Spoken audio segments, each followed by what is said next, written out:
दोस्तों आज की कहानी है 15 साल के रोहन की।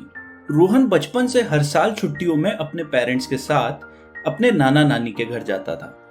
अब रोहन थोड़ा बड़ा हो गया तो इस बार उसने अपने पेरेंट्स से कहा कि इस साल मैं अकेले नाना नानी के घर जाऊंगा क्योंकि मैं अब बड़ा हो गया हूं।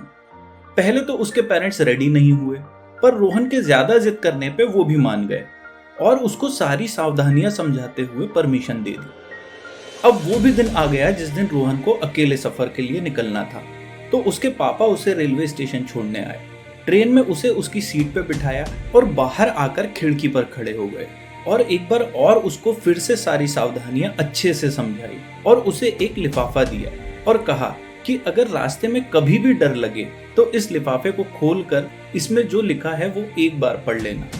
रोहन ने बड़े ही कैजुअली उस लिफाफे को जेब में रखा और कहा, मुझे सब याद रहेगा पापा, आप बिल्कुल चिंता मत करो। कुछ टाइम में ट्रेन को सिग्नल मिला और ट्रेन चलने लगी। दोनों ने एक दूसरे को बाय किया और ट्रेन स्टेशन से निकल गई। 3 घंटे बाद जैसे ही ट्रेन अगले स्टेशन पर रुकी तो एक लंबा चौड़ा भयानक सा दिखने वाला आदमी रोहन के सामने आकर बैठ गया। तो रोहन एकदम से घबरा गया।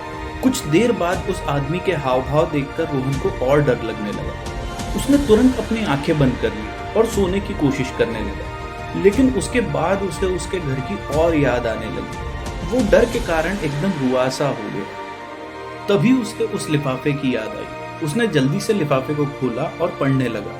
उसमें उसके पापा ने लिखा था, बेटा रोहन, आप बिल्कुल भी डरना मत। मैं इसी गाड़ी में बैठा हूँ और आपके बगल वाले कंपार्टमेंट में ही बैठा हूँ। जब डर लगे मुझे तुरंत बुला लेना या मेरे पास आ जाना। जैसे ही रोहन ने पढ़ा उसका चेहरा खिल गया और उसका सारा डर गायब हो गया और वो वापस उसी कॉन्फिडेंस से सफर करने लगा। तो दोस्तों, जैसे उस पिता ने अपने बच्चे को अकेले सफर के लिए नहीं छोड़ा, वैसे ही जीवन के इस सफर में वो परमपिता परमेश्वर अपने बच्चों को अकेला कैसे छोड़ सकते हैं। जब भगवान ने हमें इस दुनिया में भेजा तो उसी समय उन्होंने भी हमें एक ऐसा ही लेटर दिया जिसमें लिखा है, कभी डरना नहीं, घबराना नहीं और कभी हताश नहीं होना। जीवन के इस सफर में हर पल हर जगह मैं तुम्हारे साथ हूं। बस तुम सच्चे मन से मुझे याद करना, मैं तुरंत आ जाऊंगा। तुम सिर्फ अपने परमपिता परमेश्वर पर भरोसा रखना। तो दोस्तों, अगर आपको ऐसी शॉर्ट स्टोरीज पसंद आती है तो वीडियो को जरूर लाइक करें, चैनल को सब्सक्राइब करें और वीडियो को ज्यादा से ज्यादा लोगों तक जरूर शेयर करें। Thank you.